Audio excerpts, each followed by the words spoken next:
All right, now this is our second set of cartoon questions. All right, up here we've got a cartoon. It's got pretty much anytime you see somebody who's stuffed with money like that or a money bag, you're looking at big business. That's what it generally represents. All right, and if you notice, big business is being held up down here um, by the backs of labor. Okay, so these are, you know, the label of the cartoon or the title of the cartoon was "Protectors of our Industries." All right, which statement most accurately expresses the main idea of this 1883 cartoon? Is it most workers in the U.S. become business owners? Business owners have achieved wealth through their own hard work. C. Social classes arise from natural differences in abilities in individuals. Or D. The wealthy are benefiting from the efforts of the working class. In this case, it should be pretty obvious. It's going to be D. All right, number two. All right, the cartoon illustrates President Theodore Roosevelt's attempt to do what? All right, so over here, um, he's shot a bear that's labeled Bad Trust, and he's got another bear that is labeled Good Trust. Okay, so is it A, ignore antitrust laws? No. B, conserve natural resources? He did that, but this cartoon has nothing to do with that. C, limit the power of monopolies? Okay, let's hold on to that one. Or D, eliminate foreign ownership from the U.S.? Um, it's going to be C, to limit the power of monopolies. That's remember, go ahead and get it in your mind that a trust is basically the same thing as a monopoly. All right, now this one right here is the cartoon. This is about William Jennings Bryant, and the title of the cartoon is a suggestion for the 53-cent dollar. In other words, this was going to devalue the dollar. Okay, this cartoon is from the 1896 presidential campaign, and it attacked William Jennings Bryant's proposal for what? And this should be simple. It's the free coinage of silver. Remember, um, Bryant was, yeah, he was the Democratic nominee, but he was basically a populist. And remember, the populists represented the farmers. The farmers wanted silver money because it would cause prices to go up. It would cause inflation, and they could make a living again. Was the idea behind it.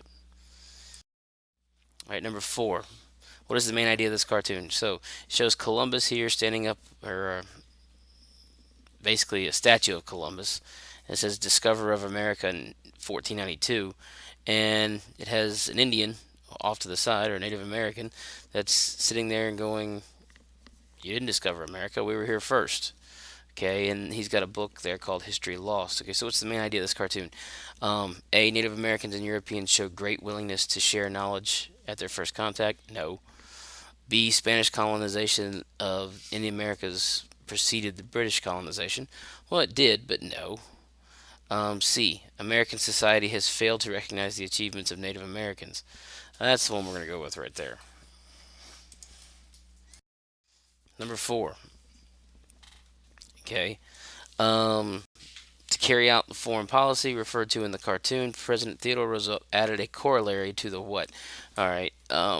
Now he's basically remember carrying the big stick. Roosevelt's known for the whole big stick diplomacy, and this is the Caribbean Sea, and he is dragging his navy all around the Caribbean and up and down the coasts of Central and South America, and it says debt collector and receiver. In other words, this was his way of saying to other countries around the world, don't intervene if you have a problem in North America or South America, we will take care of it. And he added this, what later became known as the Roosevelt Corollary, to the Monroe Doctrine. All right, number six. Between 1914 and 1916, which factor helped bring about the change in the financial position of cotton farmer shown in the cotton farmer shown in the cartoon? All right. So in 1914, he is poor and he is begging people to buy his cotton. In 1916, he's rich and people are begging him to sell them their cotton. So what happened between 1914 and 1916? And this is a simple timeline question. What's going on in the world? Well, the obvious answer is World War I begins. So World War I disrupts cotton production around the world in various places, but also not only does it disrupt cotton production, but it also causes an increased demand for cotton because people need clothes and supplies and stuff like that, things that cotton's used for. So as demand goes up and the supply is being interrupted a little bit, the price goes up too, and those people that are actually growing and selling cotton are making more money. So this was going to be A. The demand for cotton became high during the First World War. All right, now the cartoon is expressing support for what? Now this is Woman's Holy War, a grand charge into on the enemy's works. Okay, and if you look, everything you have a woman riding in. By the way, she's supposed to symbolize Joan of Arc. Okay, and she's riding in and she's breaking up open barrels, and one's labeled beer, whiskey, gin, brandy, rum. Okay, and the banners that they're carrying behind them, one of them even says the Temperance League. Now, temperance was all about um, prohibition and banning alcohol.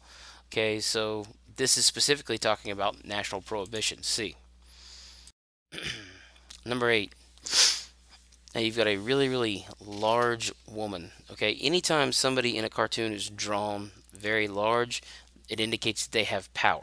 Okay, so this woman, and this is Rosie the Riveter. Okay, she's going off to work. She's got her tools. She's got her lunchbox. She's wearing overalls, and somebody's telling her, "But remember, you got to come back right as soon as the war's over." In other words, people started to get worried that women started to enter the workforce, that they wouldn't want to go back to the home after they were no longer needed in the workforce. Okay, so let's see here. In this cartoon, the main idea is that after World War II, many women might what? All right. A. Insist that men be given back their pre-World War II jobs. Now, this actually created some problems, so it's not that. B. Demand the right to serve in combat in future wars. No. C. Resist their return to their traditional role as homemakers. That's what it's going to be right there. C. All right, number 9. Which statement most accurately expresses the point of view in the cartoon? Okay, now, in case you haven't noticed, this one was actually, interestingly enough, this cartoon was drawn and written by, um, well, by Dr. Seuss. Now, it shows the one bird, um, basically, saying to himself, when he gets done pecking down that other tree, he'll probably be tired. Okay, and the bird saying that is, representing the U.S. You can tell because he's wearing Uncle Sam's hat. All right, and the bird that's pecking down over there, if you look, is, well, he's got a swastika on him. Okay, and you see all these other trees that have been already knocked down. Okay, and right now they're working on England. Okay, so which statement most accurately expresses the point of view in this cartoon? A. Isolationism is the safest policy for these countries to follow. Maybe. That's not really what he's saying, though. B. The U.S. is ignoring the threat caused by foreign aggression. That's what it is. We ignored it. We flat out said, oh, well, it won't happen here. Or we tried to. All right, number 10. This is another one. It's written by Dr. Seuss. All right, at the top it shows somebody riding in the car. The gas you burn in your car in one whole year would only take a light tank 653 miles. So save it, pal. My trips are more important. In other words, there's a shortage. Okay, and if you can avoid using gas, you need to avoid using gas because it's needed. All right. Okay, so what did it do? Okay, this is A. It rationed gasoline used by American drivers, so it limited you to the amount of gasoline you could buy. All right, number 11. The cartoonist is commenting on President Franklin D. Roosevelt's efforts to what? All right. Now, President Roosevelt is riding on the back of a snail. Now, notice the snail actually has the legs of a donkey. So Congress is Democratic. Okay, and he's got the riding crop, and he's sitting there whipping him along, trying to get him to go. But why would they use a snail to represent Congress? Okay, the reason is because they're moving slowly. Now, he's wanting to get his New Deal program passed, and Congress is moving kind of slowly on it. Okay, so it's going to be C. The whole point is he wants to gain quick passage of his legislation. All right, number 12. All right, qualifying tests for Supreme Court jobs. Okay, now notice everybody there that's taking the test, they're just saying yes. All right, and if you look over here, FDR is the one that's actually interviewing them for the job and administering the test. And then all he wants to hear is yes. In other words, he wants to have a Supreme Court that's just going to say yes to whatever he wants. Okay, so based on this cartoon, President Franklin D. Roosevelt's goal concerning the Supreme Court was to what? All right, it's going to be B. Ensure support for New Deal legislation. In other words, he wanted them. He wanted Supreme Court justices that were going to support his programs. All right, number 13. Okay, the cartoon indicates foreign policy position of the U.S. in response to the what? All right, so if you look here now, the license plate on the tag or license plate on the car says USA 1939.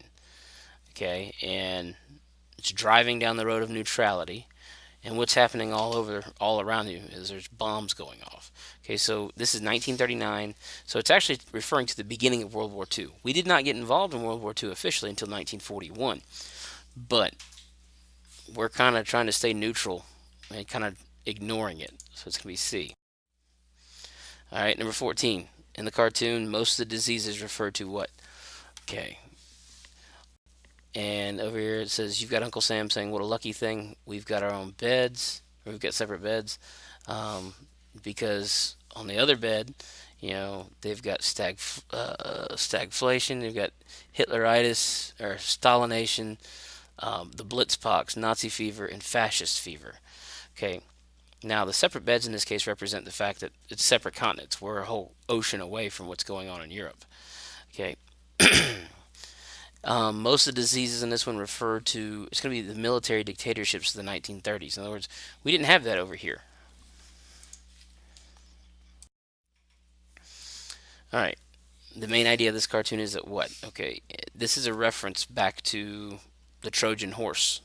In other words, where the Trojans literally created a giant wooden horse and presented it as a gift and hid soldiers inside the horse. And when it entered the gates, it took over the city from the inside.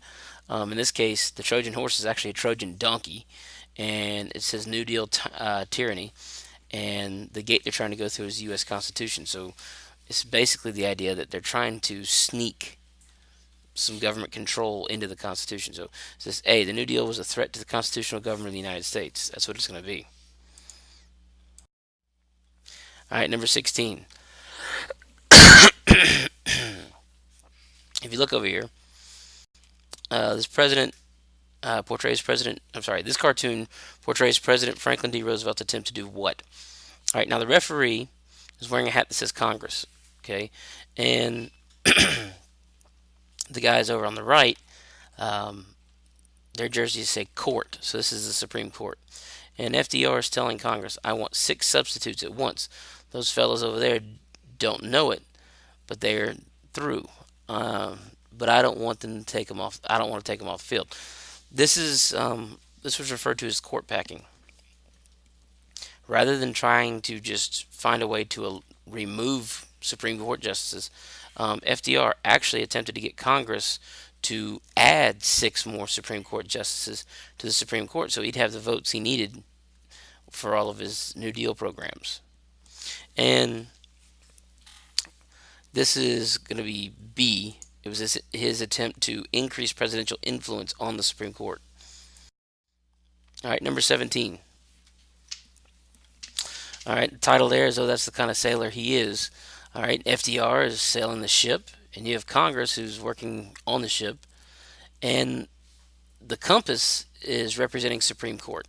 And FDR says that compass doesn't point the way I want it to go. Change it now. In other words, change the compass. And if you change the compass, you're not going in the right direction. Okay. This cartoon illustrates President Franklin D. Roosevelt's dissatisfaction with who or what, and it's going to be C. His dissatisfaction with the New Deal programs being declared unconstitutional.